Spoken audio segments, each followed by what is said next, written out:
뉴스엔 시간입니다. 취재 기자와 함께 오늘의 주요 경제 증권 뉴스 정리하겠습니다. 증권팀 박영우 기자 나와 있습니다. 어서 오세요. 네.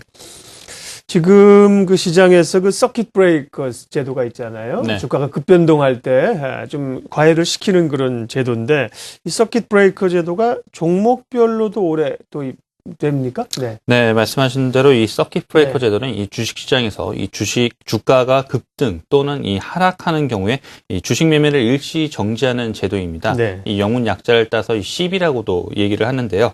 이 한국거래소는 15일 이 종목별 변동성 완화 장치 도입과 이 시장 안정 장치 이 제도 개선 방안을 검토하겠다고 밝혔습니다. 거래소 관계자는 올해 1분기 안에 종목별 변동성 완화 장치 회의를 마치고 또 공청회 등을 통해 사회 각계의 의견을 수렴할 계획이라며 이 연내 확정을 목표로 하고 있다고 설명을 했는데요. 종목별 변동성 완화 장치로는 이 거래량과 회전율이 급변하는 종목을 이 시스템이 자동으로 골라내 일시적으로 거래를 중지시키는 종목별 서킷 브레이커 형태가 유력한 것으로 알려지고 있습니다.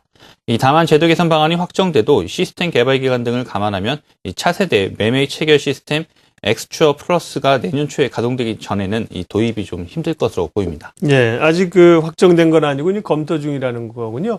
검토 중인 내용 가운데 이제 지금 상하 15%인 가격 제한폭을 없애는 방안도 올해 안에 확정을 하겠다 그러네요. 네, 미국의 경우에도 이 상하한가 제도가 상당히 없죠. 폐지된 지가 좀 오래됐는데요. 네. 지금 우리나라 같은 경우에도 이 증시 활성화라든지 이런 부분 때문에 또 상하한가 제도 폐지가 논의되고 있는 상황입니다. 근데 앞서 말씀드린 대로 이 차세대 매매 체결 시스템이 완벽히 구축되기 전까지는 이 네. 논의라든지 여러 가지 과정은 있겠지만 확정되기는 좀 힘들 것으로 보이는 게 좀 업계 전망입니다. 네, 올 한해 이제 하겠다는 검토 사항이니까 아직까지 확정된 건 아닌 것 같습니다. 참고만 하면 될 것 같고요.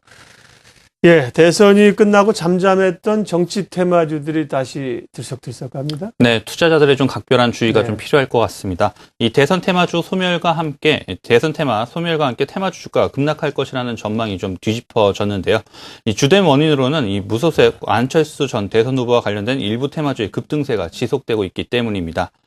15일 주식시장에서는 안 전 후보의 정책보가 귀국과 함께 재개될 것이라는 이 의견이 나오면서 이 안철수 테마주 7개 종목이 일제히 상한가를 기록하기도 했습니다. 이 종목별로는 써니전자가 지난달 20일 1,100원에서 바로 어제 4,540원으로 무려 3배 넘게 급등세를 나타냈습니다. 다음으로는 오픈베이스가 74% 이상 급등을 했고 이어서 미래산업과 우성사료 등의 순으로 상당히 급등세가 나타났는데요. 이 증권가에서는 최근 급등세를 보인 일부 테마주의 외국인 거래 비중이 높다는 점을 근거로 소위 좀 검은 머리 외국인들의 작전 의혹이 제기되고 있습니다. 즉 외국인을 가칭한 이 한국인들이 시세 조정을 하고 있다는 의견인데요. 이 한국거래소 시장감시본부 측은 이러한 예측에 대해서 이미 관련 조사에 착수했다고 밝힌 바 있습니다. 네. 그러게요. 네, 회사는 어쨌든 간에, 나중에 빠지던 간에, 당장 먹으면 된다. 예, 속된 표현으로 이런 분위기 좀 없어져야 되는데 계속 시장의 교란 요인이네요. 외국인들은 배당을 통해서 올해도 또 많은 돈을 국내 증시에서 챙겨가는군요. 네, 우리나라 유가 시장에서 이 시총 상위 100대 기업에 투자한 외국인들이 지난해 실적에 대한 배당금으로 이 5조 원 넘게 챙겨가는 것으로 나타났습니다. 네. 이 4년 전에 비해 2배가 넘는 금액인데요. 이 배당총회에서 외국인 배당이 차지하는 비중도 상당히 빠르게 늘고 있습니다. 시총 상위주의 외국인 배당 비중은 2008년 32%가 조금 넘던 거에 비해서 이 매년 급등세를 타다가 2012년 바로 지난해에는 무려 39.57%에 이를 것으로 예측이 됐습니다. 특히 이 삼성전자는 예년 수준의 현금 배당 성향을 유지한다면 이 전년도에 3배가 넘는 주당 약 16,000원의 배당을 실시할 것으로 기대가 되고 있는데요. 이 경우 삼성전자에서만 2조 7천억 원이 넘는 배당을 하게 됩니다.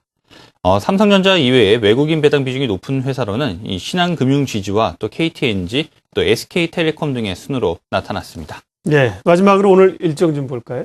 네, 기획재정부는 민간 합동 경제금융 점검 간담회를 개최를 합니다. 또 한국은행은 2012년 12월 생산자 물가 지수를 발표를 하고요. 또 마지막으로 금융감독원은 2012년 불공정거래 조사 결과를 발표할 예정입니다. 네, 오늘의 뉴스 브리핑 박영우 증권팀 기자 함께했습니다. 잘 들었습니다. 예.